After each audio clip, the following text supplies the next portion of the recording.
In 1962, in the heart of Chicago, the Rossi family operated the city's most popular Italian restaurant.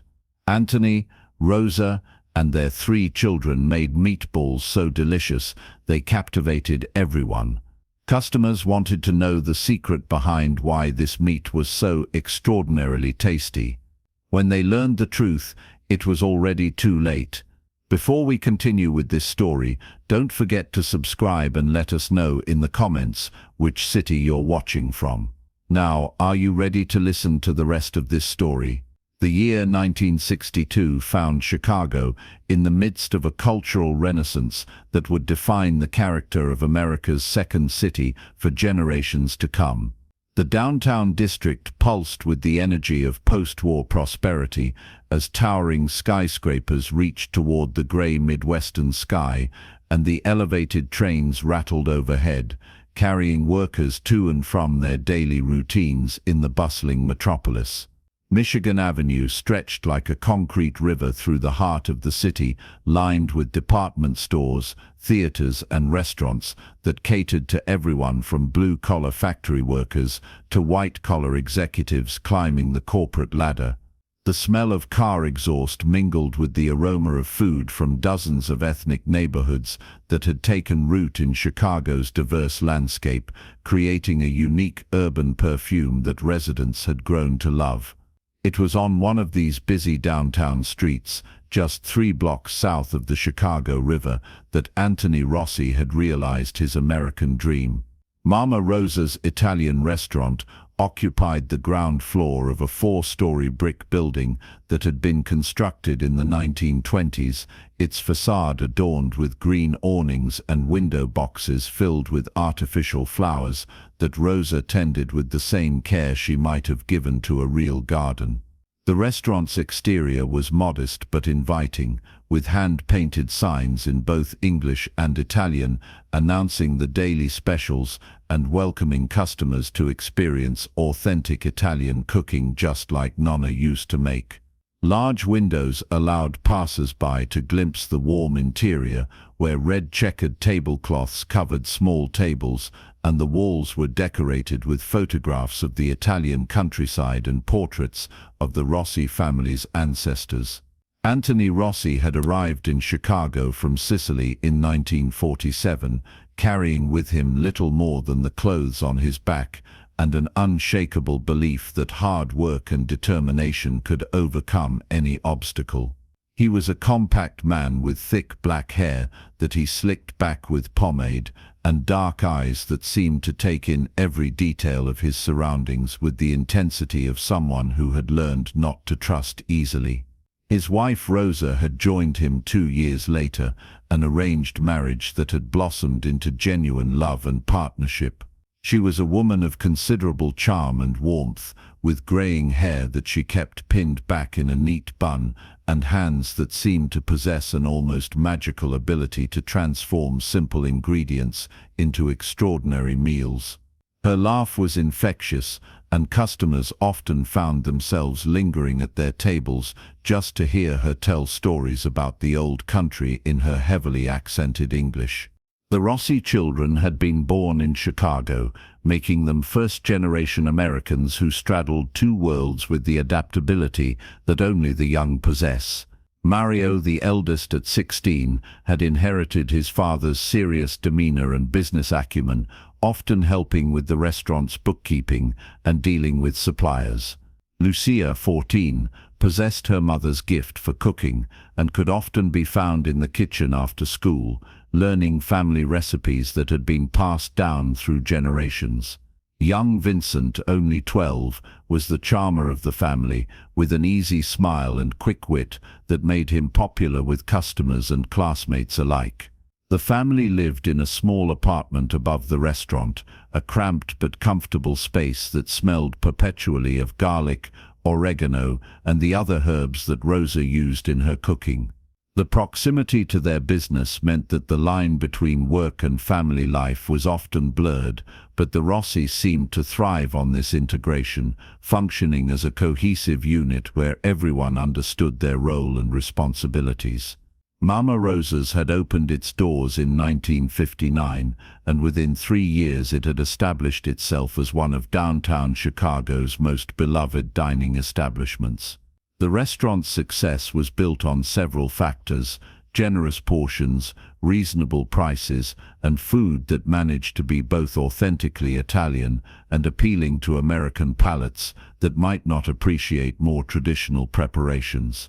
But it was Rosa's meatballs that had made the restaurant truly famous. These weren't the standard Italian-American meatballs that could be found at dozens of other restaurants throughout the city. Rosa's creations were something entirely different, larger than most, with a texture that was somehow both tender and substantial, and a flavor that customers described as rich, complex, and utterly satisfying in ways that seemed to transcend ordinary culinary experience. The meatballs were served in several different preparations. The most popular was the classic spaghetti and meatballs, where 3 or 4 of Rosa's creations sat atop a generous portion of pasta, covered in a marinara sauce that she made fresh every morning, using tomatoes that Anthony imported directly from a supplier in California. There was also the meatball sandwich, served on crusty Italian bread with melted mozzarella cheese, which had become a favorite among the construction workers and office employees who needed something substantial they could eat quickly during their lunch breaks. But perhaps the most remarkable thing about Rosa's meatballs was their consistency. In an era when restaurant quality could vary significantly from day to day, depending on the availability and quality of ingredients, Rosa's meatballs never seemed to disappoint. They were always perfectly seasoned, always tender, always possessed of that distinctive flavor that kept customers coming back week after week. Regular customers would often compliment Rosa on her cooking, asking about her techniques and the source of her ingredients. She would smile mysteriously and pat their hands in a motherly fashion, saying only that the secret was lots of love and old family recipes from the homeland. When pressed for more specific information, she would laugh and change the subject, perhaps bringing out a complimentary dessert or asking about the customer's family. The restaurant's success had attracted attention beyond its regular customer base. Food critics from the Chicago Tribune and Chicago Sun-Times had both written favorable reviews, praising not only the quality of the food, but also the warm family atmosphere that made dining at Mama Rosa's feel like visiting relatives. Travel guides had begun to include the restaurant in their recommendations for visitors to Chicago, and there were often tourists from other cities who had made a special point of stopping by to try the famous meatballs. This success had allowed the Rossi family to live comfortably, though not extravagantly.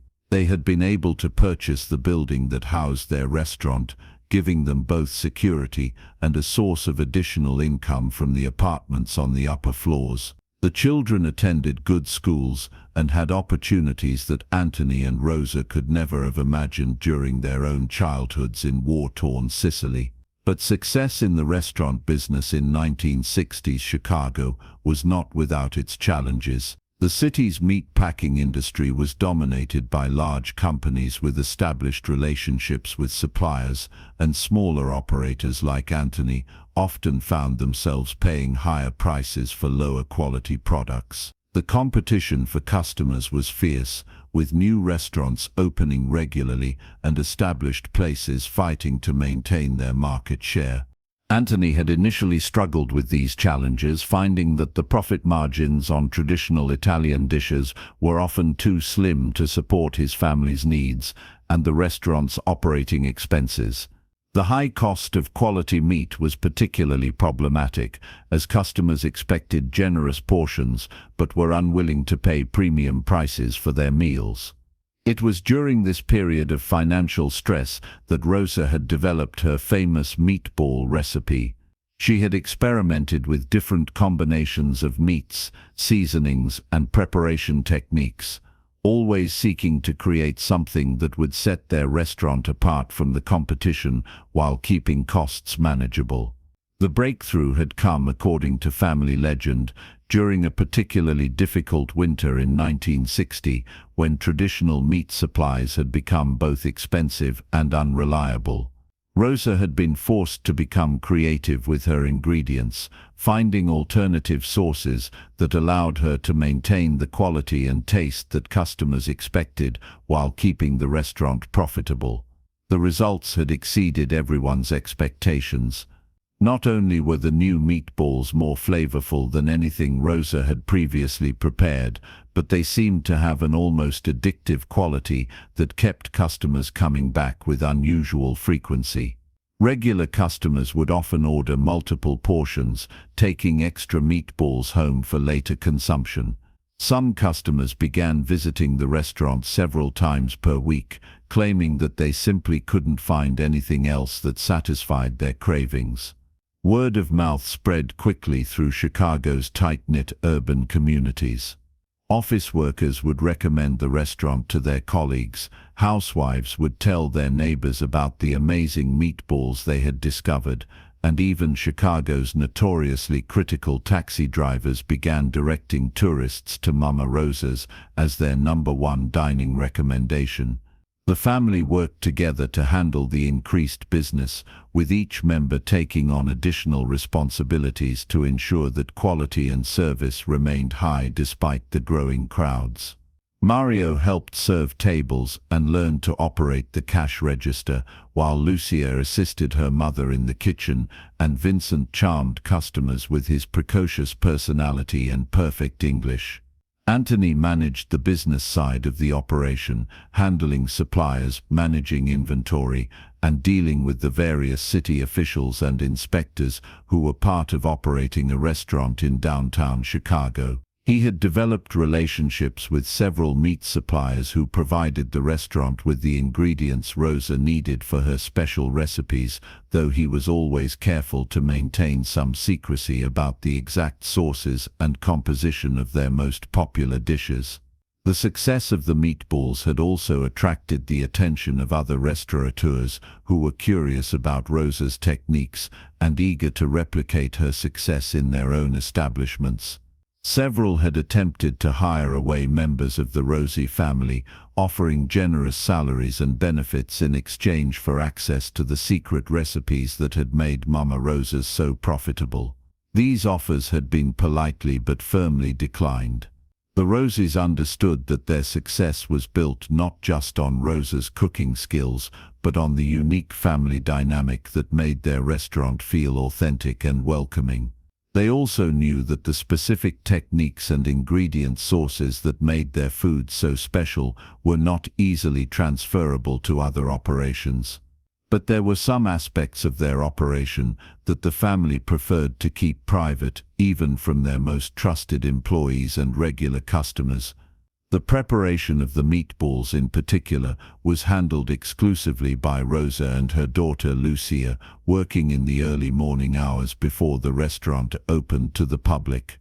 During these private preparation sessions, the kitchen would be locked and the windows covered, ensuring that no one could observe the process by which their signature dish was created. Even Mario and Vincent were excluded from these sessions, though they understood that family recipes were sacred and that some knowledge was passed down only to specific individuals who could be trusted to maintain both quality and secrecy. The meat used in the meatballs came from a special supplier that Anthony had developed a relationship with during the restaurant's early days. This supplier provided cuts that were not available through normal commercial channels, meat that possessed the unique flavor and texture characteristics that made Rosa's meatballs so distinctive. The supplier was a quiet, intense man named Giuseppe Torino, who operated a small specialty butcher shop in one of Chicago's Italian neighborhoods. Giuseppe had immigrated to Chicago around the same time as Anthony, and the two men had developed a friendship based on their shared background and mutual understanding of the challenges faced by new Americans trying to build successful businesses. Giuseppe's shop was located in the basement of an old building on the west side of the city, away from the main commercial districts where most meat suppliers conducted their business. He served a select clientele of restaurant owners and private customers who were willing to pay premium prices for products that couldn't be found anywhere else in Chicago. The relationship between Anthony and Giuseppe was built on trust and discretion. Giuseppe never asked questions about how his products were used, and Anthony never volunteered information about his restaurant's preparation methods or customer base. Money was exchanged, products were delivered, and both men benefited from an arrangement that served their mutual interests. Giuseppe's deliveries to Mama Rosa's were made in the early morning hours, usually around 5 a.m., when the downtown streets were empty and there was little chance of curious observers. The meat arrived in unmarked packages, wrapped in white butcher paper and packed in ice to maintain freshness during transport. Rosa would be waiting when these deliveries arrived, inspecting each package carefully and storing the contents in a special refrigerated section of the restaurant's kitchen that was kept locked when not in use. She had developed her own system for aging and preparing the meat, techniques that she claimed were based on methods her grandmother had used in Sicily, but which seemed to go beyond anything found in traditional Italian cookbooks. The preparation of the meatballs themselves was an elaborate process that began with Rosa grinding the meat by hand, using an old-fashioned meat grinder that had been brought from Italy. She would then mix the ground meat with a combination of breadcrumbs, eggs, and seasonings, working the mixture with her hands until it reached exactly the right consistency. But it was the cooking process that seemed to be the most crucial element in creating the distinctive flavor that made Rosa's meatballs so popular. Rather than simply frying or baking them like most restaurants, Rosa used a complex multi-stage cooking method that involved both high-heat searing and slow low-temperature braising. The result was a meatball that had a perfectly browned exterior while remaining incredibly tender and flavorful on the inside. The texture was unlike anything that customers had experienced at other restaurants, and the taste was rich and satisfying in ways that seemed to linger long after the meal was finished. As 1962 progressed and Mama Rosa's continued to grow in popularity, the Rossi family found themselves at the center of Chicago's vibrant Italian-American community. They were invited to participate in religious festivals, neighborhood celebrations, and cultural events that connected them to their heritage while establishing the place in their adopted homeland. But success also brought increased scrutiny and attention that sometimes made Anthony uncomfortable. Health inspectors visited more frequently, drawn by reports of the restaurant's popularity and the need to ensure that increased business hadn't compromised food safety standards. Business reporters occasionally stopped by, hoping to write feature articles about successful immigrant entrepreneurs who embodied the American dream. During these visits, Anthony and Rosa were always gracious and cooperative, allowing inspectors access to most areas of their operation and answering reporters' questions about their background, their immigration experience, and their plans for the future. But they were also careful to maintain certain boundaries, ensuring that some aspects of their business remained private and that their most valuable secrets stayed within the family. The children had adapted well to their parents' success, though each had developed their own perspective on the family business and their role within it. Mario had begun to think seriously about his future and whether he wanted to continue working in the restaurant or pursue other opportunities. Lucia showed genuine enthusiasm for cooking and seemed destined to eventually take over many of her mother's responsibilities. Vincent, still young and energetic, enjoyed the attention that came with being part of a successful family, but hadn't yet given serious thought to his long-term plans. As winter gave way to spring in 1963, the Rossi family could look back on their success with satisfaction and pride. They had built something substantial and meaningful, creating not just a profitable business, but also a gathering place that brought joy and satisfaction to hundreds of people every week. But beneath the surface of this success, there were elements of their operation that would eventually draw the attention of individuals whose interest in Mama Rosa's went far beyond appreciation for good food. The very qualities that made their meatballs so distinctive and popular would ultimately lead to questions that the Rossi family would find increasingly difficult to answer, and discoveries that would shake the foundations of everything they had worked so hard to build in their new American life. By 1963, Mama Rosa's had become more than just a restaurant. It was a Chicago institution. But Detective Frank O'Malley of the Chicago Police Department was about to discover that the source of their famous meatballs was far more sinister than anyone could have imagined. The first sign of trouble came on a cold February morning when Mrs. Eleanor Patterson, a regular customer who had been dining at Mama Rosa's twice a week for over a year, made an observation that would change everything. Mrs. Patterson, a retired school teacher with a keen eye for detail, had noticed something that had been troubling her for several weeks. She had been keeping a mental record of the other customers she regularly encountered at the restaurant, particularly those who, like herself, seemed to prefer dining alone during the quieter afternoon hours between the lunch and dinner rushes. Over the past few months, several of these familiar faces had simply disappeared, never to be seen again at their usual tables. At first, Mrs. Patterson had dismissed these absences as natural changes in people's routines. Perhaps they had found other restaurants they preferred, or their work schedules had changed, or they had moved to different neighborhoods. But as the pattern continued, and more regulars vanished without explanation, she began to feel increasingly uneasy about what she was observing. The situation became more concerning when Mrs. Patterson attempted to engage Rosa Rossi in conversation about some of these missing customers, people who had been fixtures at the restaurant for months or even years. Rosa's responses were evasive and uncomfortable, dismissing Mrs. Patterson's concerns with vague comments about how people's lives change and how the restaurant business naturally sees customers come and go. But Mrs. Patterson had been a teacher for 35 years, and she had developed a keen ability to detect when someone was being less than truthful.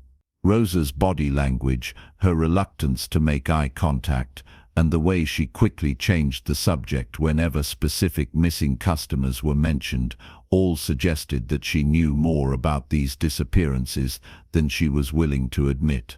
Unable to shake her growing suspicions, Mrs. Patterson decided to take her concerns to the police.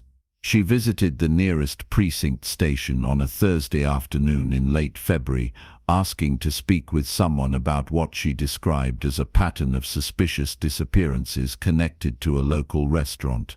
The desk sergeant who initially took her report was skeptical.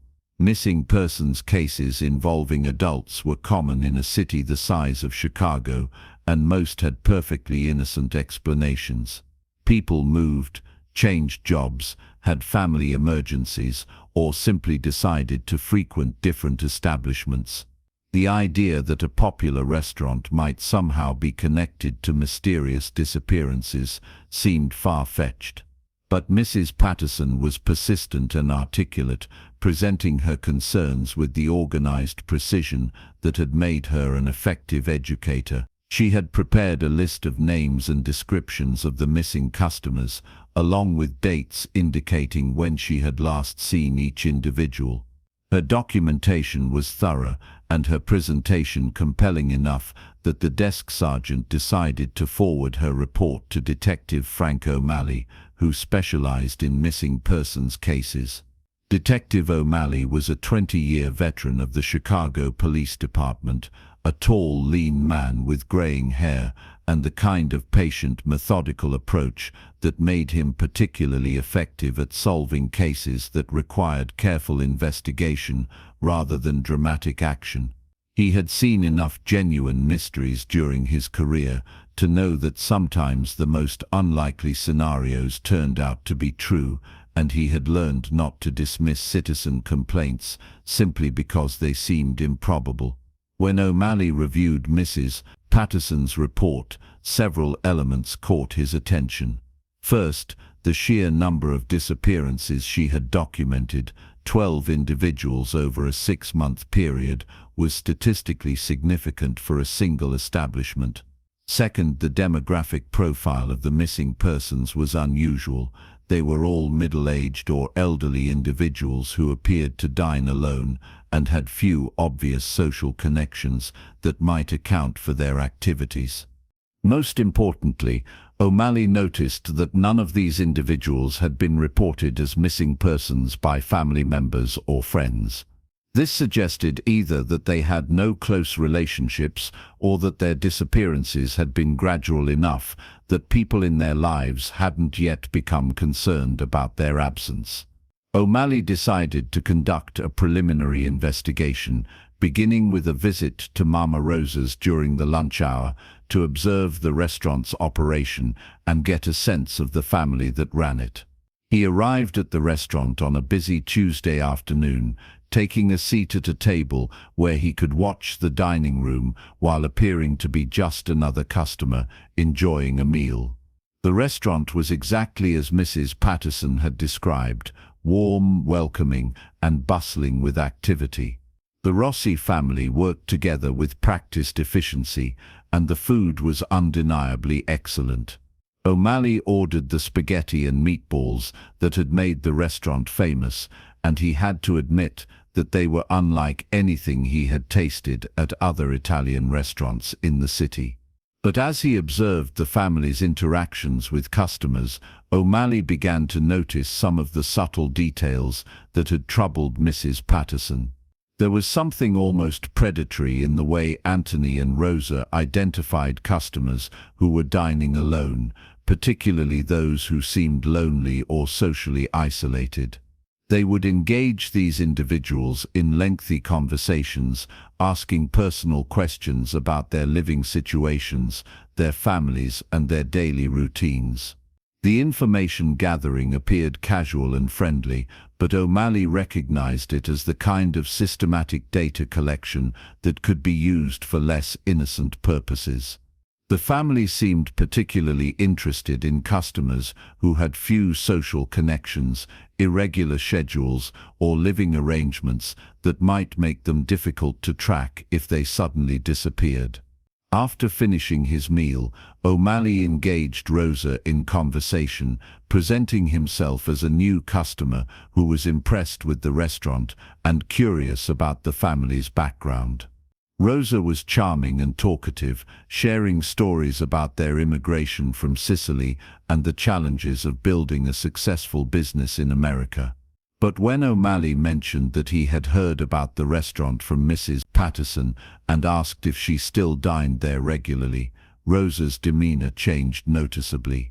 She became more reserved and suggested that she couldn't keep track of all their customers, though she had been perfectly capable of remembering detailed personal information about other patrons just moments before. This reaction convinced O'Malley that Mrs. Patterson's suspicions deserved serious investigation. He began conducting background checks on the individuals she had identified as missing, starting with official records to determine whether any of them had been reported as missing persons or had any documented interactions with law enforcement agencies. The results were troubling. Of the 12 individuals Mrs. Patterson had identified, only 3 had been reported missing by anyone, and those reports had been filed weeks or months after the individuals had last been seen at the restaurant. The other 9 people seemed to have vanished without anyone in their lives becoming concerned enough to contact the authorities.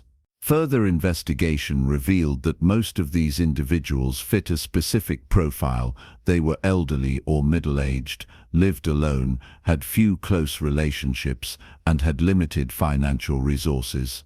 They were exactly the kind of people who might disappear without anyone noticing for extended periods, making them ideal targets for someone with malicious intentions. O'Malley expanded his investigation to include surveillance of the restaurant and its suppliers. He arranged for unmarked police cars to monitor the establishment during early morning hours when deliveries were made, and he began tracking the vehicles and individuals associated with the restaurant's operations.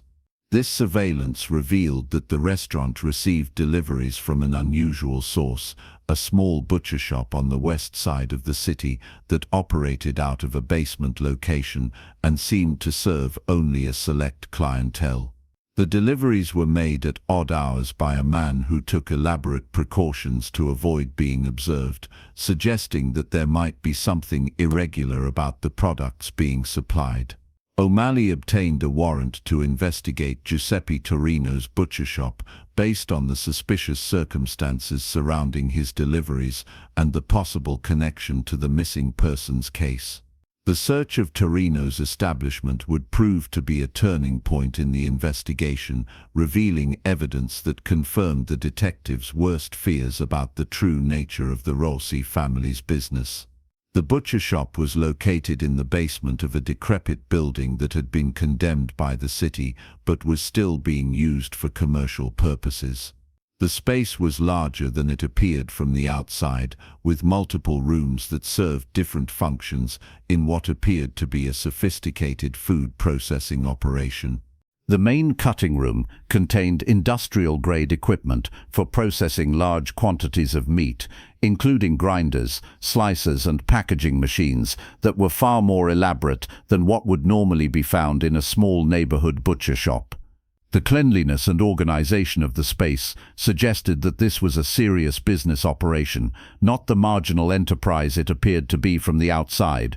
But it was in the storage areas that investigators made their most disturbing discoveries.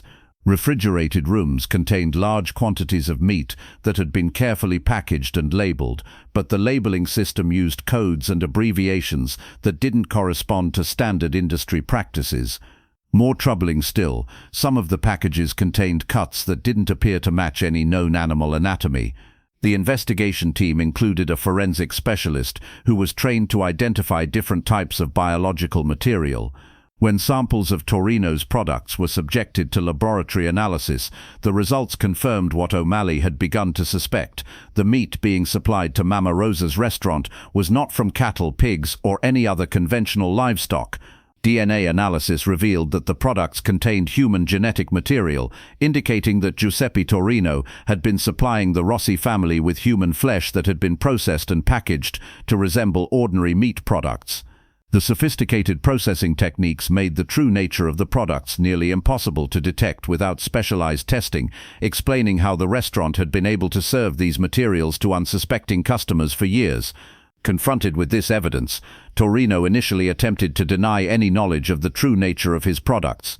He claimed that he was simply a middleman who received pre-processed meat from suppliers and redistributed it to restaurant clients without asking questions about its origins. But faced with overwhelming forensic evidence, he eventually agreed to cooperate with investigators in exchange for a reduced sentence. Torino's confession revealed the full scope of the operation that had been supplying Mama Rosa's with its signature ingredients. The missing customers that Mrs. Patterson had identified were indeed connected to the restaurant, but not in the way that anyone could have imagined. They had not simply stopped dining at the establishment, they had become the primary ingredient in the meatballs that had made the restaurant famous. The process was both sophisticated and horrifying. Lonely customers who fit the target profile would be identified through casual conversation and careful observation of their personal circumstances. Those who seemed unlikely to be missed were then invited to special after-hours events at the restaurant, ostensibly to thank them for their loyalty or to let them sample new menu items before they were offered to the general public. During these private gatherings, the victims would be drugged with substances that rendered them unconscious but left no trace in their systems. They would then be transported to Giuseppe's processing facility, where they would be killed and their bodies prepared for distribution to the restaurant. The operation had been running for nearly 3 years, with the Rossi family and their supplier developing increasingly sophisticated methods for identifying suitable victims and processing their remains. The quality and consistency that customers had praised in Rosa's meatballs was the result of careful selection and professional preparation, ensuring that each batch met the same standards of flavor and texture. The investigation revealed that the entire Rossi family had been involved in the operation, including the children who had helped identify potential victims and had assisted with various aspects of the processing and cover-up activities. What had appeared to be a wholesome family business was actually a carefully orchestrated criminal enterprise that had claimed the lives of dozens of innocent people. Armed with evidence from Torino's confession and the forensic analysis of the meat products, O'Malley obtained warrants for the arrest of the entire Rossi family. The raid on Mama Rosa's restaurant was scheduled for early morning hours, when the family would be present for their daily food preparation activities, but before the establishment opened to customers. The arrests were made without incident, though Rosa's reaction to being taken into custody suggested that she had been expecting this moment for some time. She showed no surprise or confusion when confronted with the charges against her family, instead displaying a resigned acceptance that suggested she understood that their elaborate deception had finally been uncovered. The search of the restaurant revealed additional evidence of the family's crimes, including detailed records of their victims, photographs that had been used to track potential targets, and specialized equipment that had been used to process human remains in ways that made them suitable for food service. The basement of the building that housed the restaurant contained a secondary processing facility that allowed the family to handle some aspects of their operation without relying entirely on Giuseppe's services. This space included tools and equipment that had been specifically designed for dismembering human bodies and preparing human flesh for cooking. Most disturbing of all were the detailed notes that Rosa had kept about her experiments with different preparation techniques, documenting her efforts to perfect the flavor and texture of her signature meatballs.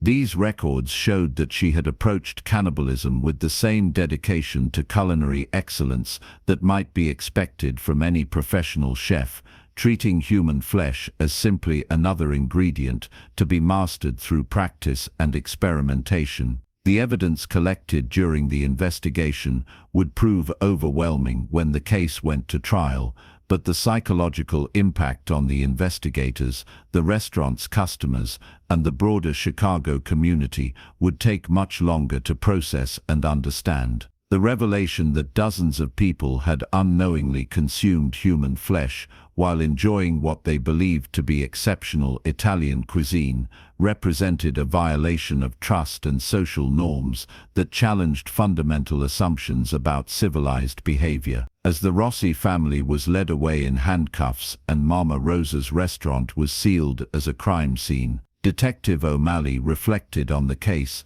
that had begun with one elderly woman's suspicions about missing customers and had evolved into one of the most disturbing criminal investigations of his career. The methodical nature of the crimes, the involvement of multiple family members, and the sophisticated deception that had allowed the operation to continue for years all suggested a level of premeditation and moral corruption that was difficult to comprehend. The community that had embraced the Rossi family as exemplars of the American dream would now have to grapple with the reality that their success had been built on the systematic murder and consumption of vulnerable individuals who had sought nothing more than a good meal and perhaps a moment of human connection in an increasingly impersonal urban environment.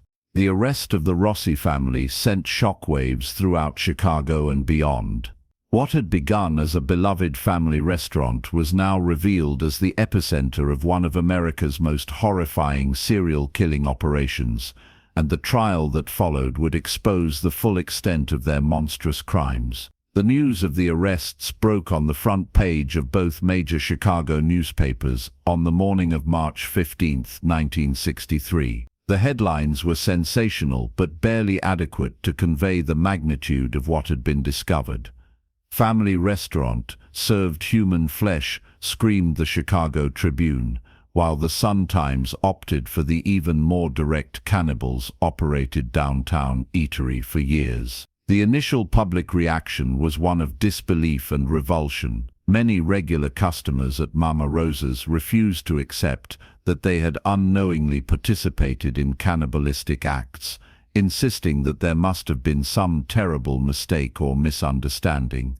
The psychological defense of denial was perhaps the only way that many people could cope with the horrifying realization of what they had consumed during their visits to the restaurant. Mrs. Eleanor Patterson, whose observational skills and persistence had initiated the investigation, found herself thrust into an unwanted spotlight as reporters sought to interview the woman who had uncovered Chicago's most shocking crime. She handled the attention with the same dignity and precision that had characterized her approach to the investigation, though she privately struggled with guilt over not acting sooner on her suspicions. The Cook County District Attorney's Office, led by Prosecutor James Mitchell, faced the challenging task of building a case that would ensure justice for the victims, while also addressing the unprecedented legal and procedural questions raised by the nature of the crimes. Never before had American courts dealt with a case involving systematic cannibalism conducted as a commercial enterprise, and there were few legal precedents to guide the prosecution. The forensic evidence against the Rossi family was overwhelming. Laboratory analysis had confirmed that meat products found in the restaurant contained human DNA from multiple individuals, and the detailed records kept by Rosa provided a horrifying catalogue of her victims and her experimental techniques for preparing human flesh. Giuseppe Torino's cooperation with investigators had provided crucial testimony about the supply chain that had made the operation possible. But perhaps the most damning evidence came from the family members themselves. When confronted with the overwhelming physical evidence against them, Anthony Rossi began to provide detailed confessions about the operation, apparently hoping that cooperation might lead to more lenient treatment during sentencing. His admissions revealed a level of planning and premeditation that transformed what might have been seen as desperate acts of survival into calculated acts of predatory murder. According to Anthony's confession, the idea for their cannibalistic enterprise had emerged during the restaurant's early financial struggles. The high cost of quality meat had threatened to make their business unsustainable, and the family had been facing the possibility of bankruptcy and the loss of everything they had worked to build in America. The transition to cannibalism had begun gradually, Anthony claimed, with the family initially targeting individuals who were already deceased. But the success of these early experiments had led to more ambitious and horrifying developments. As customers began to praise the exceptional quality of Rosa's meatballs, the family realized that they had discovered not just a solution to their financial problems, but potentially a path to extraordinary profits. The selection process for victims had been refined over time, with the family developing sophisticated criteria for identifying suitable targets. They preferred customers who appeared to be socially isolated, financially vulnerable, and unlikely to be missed if they disappeared. Regular customers who dined alone, shared personal information about their solitary living situations, or seemed desperate for human contact, were systematically evaluated as potential victims. The actual killings had followed a consistent pattern that demonstrated the family's growing expertise in their horrifying trade. Potential victims would be invited to special after-hours events at the restaurant, usually under the pretense of being thanked for their loyalty or being offered the opportunity to sample new menu items. These invitations were extended only to customers who had been thoroughly evaluated and determined to meet the family's criteria for suitable victims. During these private gatherings, the victims would be served specially prepared drinks that contained powerful sedatives. Once the drugs took effect, the unconscious victims would be transported to the processing facility operated by Giuseppe Torino, where they would be killed and their bodies prepared for distribution back to the restaurant. Rosa's confession provided even more disturbing details about the culinary aspects of their operation. She described with chilling clinical detachment how she had experimented with different preparation techniques to maximize the flavor and texture of human flesh, treating it as a professional challenge, no different from perfecting any other recipe. She had developed specific methods for aging the meat to improve its tenderness, and had created seasoning blends that enhanced the natural flavors while masking any characteristics that might alert customers to the true nature of what they were eating. Her notebooks contained detailed records of these experiments, including customer feedback that she had used to refine her techniques. The involvement of the children in the family's crimes was particularly disturbing to investigators and prosecutors. Mario, at 16, had been old enough to understand the full implications of what the family was doing, yet he had not only participated willingly, but had shown considerable skill in identifying potential victims and gathering intelligence about their personal circumstances. Lucia, at 14, had assisted her mother in both the food preparation and the victim selection process. Her natural charm and apparent innocence had made her particularly effective at extracting personal information from customers who were charmed by her youthful enthusiasm and apparent interest in their lives. Even young Vincent, only 12 years old, had played a role in the operation. His precocious personality and quick wit had made him popular with customers, and he had been trained to engage them in conversations that revealed crucial details about their living situations and social connections. The trial of the Rossi family began in September 1963, drawing national media attention and becoming one of the most closely watched criminal proceedings in American legal history. The courtroom was packed daily with journalists, legal observers, and members of the public who were fascinated by the unprecedented nature of the charges and the horrifying details that emerged during testimony. Prosecutor James Mitchell presented a methodical case that relied heavily on forensic evidence, the confessions of the defendants, and the testimony of Giuseppe Torino. The evidence was so overwhelming that the defense attorneys, led by veteran criminal lawyer Robert Henley, were forced to focus primarily on damage control rather than challenging the basic facts of the prosecution's case. The defense strategy centered on arguing for reduced sentences based on claims of mental illness, family dysfunction, and the pressures of immigrant life in America. They portrayed Anthony and Rosa as desperate people who had been driven to extreme measures by financial stress and cultural displacement, while arguing that the children had been victims of their parents' corruption rather than willing participants in the crimes. The prosecution countered these arguments by emphasizing the systematic and premeditated nature of the crimes, the sophisticated methods used to identify and target victims, and the callous indifference that all family members had shown toward their victims' suffering. The detailed records kept by Rosa, in particular, demonstrated a level of clinical detachment and professional pride that was inconsistent with claims of mental illness or emotional disturbance. Expert testimony from psychiatrists and criminologists provided insight into the psychological dynamics that had allowed an entire family to participate in such horrifying crimes. Several witnesses described the phenomenon of moral disengagement, where individuals gradually desensitize themselves to ethical violations through a process of rationalization and incremental boundary crossing.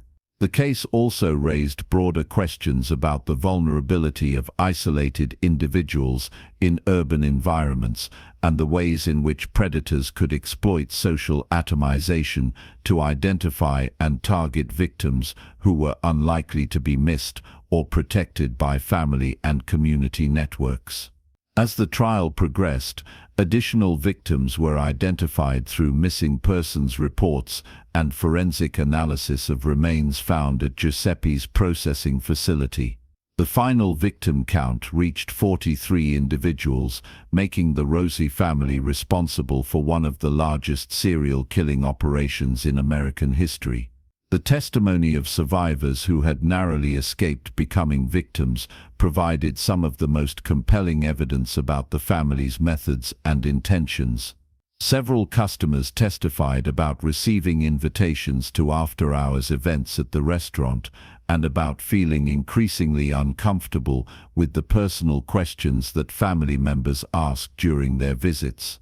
One particularly dramatic moment came when Mrs. Patterson testified about her observations and the investigation that had ultimately led to the family's arrest.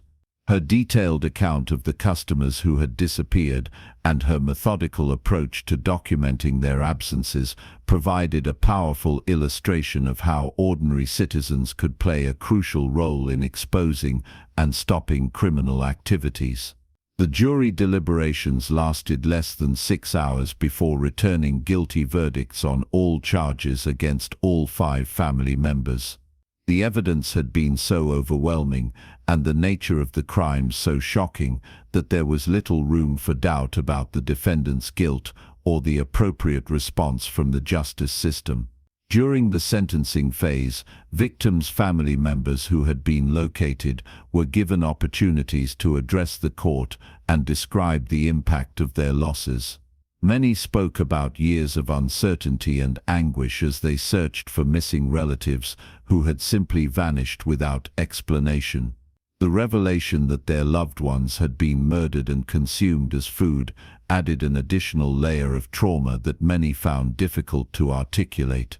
Anthony and Rosa Rossi were both sentenced to death, making them among the few married couples in American legal history to receive capital punishment for the same crimes. Mario, despite his age, was tried as an adult and received life imprisonment without the possibility of parole. Lucia and Vincent, as juveniles, received lengthy prison sentences but retained the possibility of eventual parole. Giuseppe Torino, whose cooperation with investigators had been crucial to solving the case, received a reduced sentence of 25 years to life in exchange for his testimony. His butcher shop was permanently closed, and the building was eventually demolished to prevent it from becoming a macabre tourist attraction. The aftermath of the trial had profound and lasting effects on Chicago's restaurant industry and the broader community.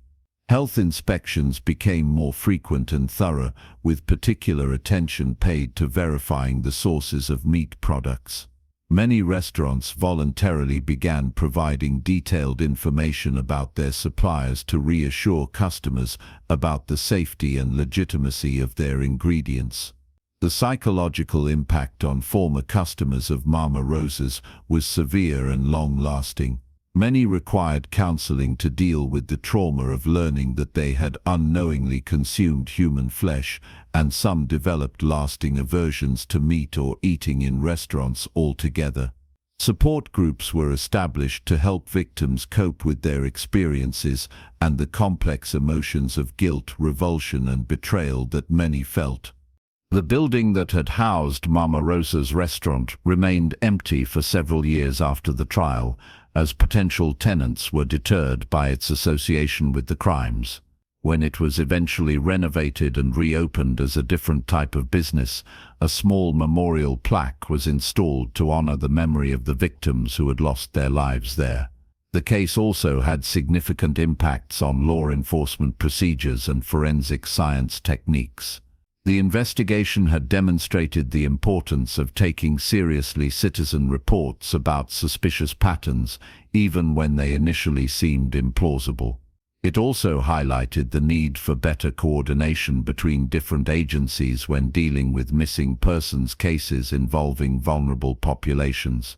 The Rossi family case became a subject of academic study in criminology, psychology, and sociology programs across the country. Researchers used it as an example of how familial criminal enterprises could develop and persist, and how social isolation could make certain populations particularly vulnerable to predatory behavior. The executions of Anthony and Rosa Rossi were carried out at Stateville Correctional Center in 1965, ending one chapter of a story that had shocked the nation and challenged fundamental assumptions about the nature of evil and the thin line between civilization and barbarity.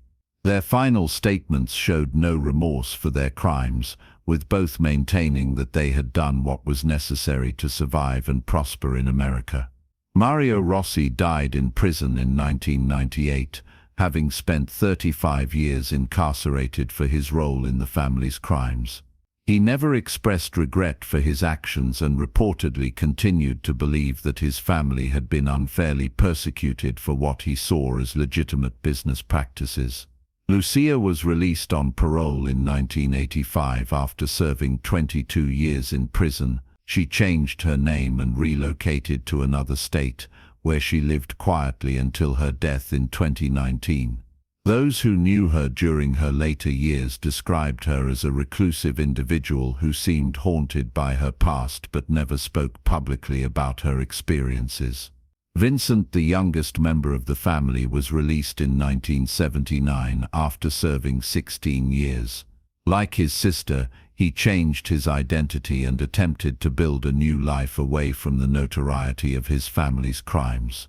His subsequent fate remained unknown, as he successfully maintained his anonymity and avoided any further contact with law enforcement or media attention. The legacy of the Rossi family case continued to influence American culture and criminal justice long after the trials had ended. It became a cautionary tale about the dangers of unchecked ambition and moral corruption, and a reminder that evil could hide behind the most ordinary and appealing facades. The case also served as an inspiration for numerous books, films, and television programs that explored themes of cannibalism, family dysfunction, and the dark side of the American dream. While many of these works were sensationalized and exploitative, some provided thoughtful examinations of the social and psychological factors that could lead seemingly normal people to commit unthinkable acts. Perhaps most importantly, the Rossi family case demonstrated the crucial role that observant citizens could play in exposing and stopping criminal activities. Mrs. Eleanor Patterson's decision to report her suspicions to police, despite the skepticism she initially encountered, ultimately saved the lives of countless potential victims and brought justice to those who had already fallen prey to the family's horrific enterprise. The story serves as a powerful reminder that vigilance and civic responsibility are essential components of public safety, and that ordinary people have both the opportunity and the obligation to speak up when they observe patterns of behavior that suggest something is seriously wrong. In a society that often emphasizes individual privacy and minding one's own business, the Rossi case stands as proof that sometimes the greatest act of citizenship is refusing to look the other way when conscience demands action. If this shocking tale from Chicago's dark history has left you wanting to know more about America's hidden criminal past, don't forget to subscribe to our channel for more horrifying true stories that have been buried in police archives. Hit that notification bell and let us know in the comments which other dark mysteries from American history you'd like us to investigate next.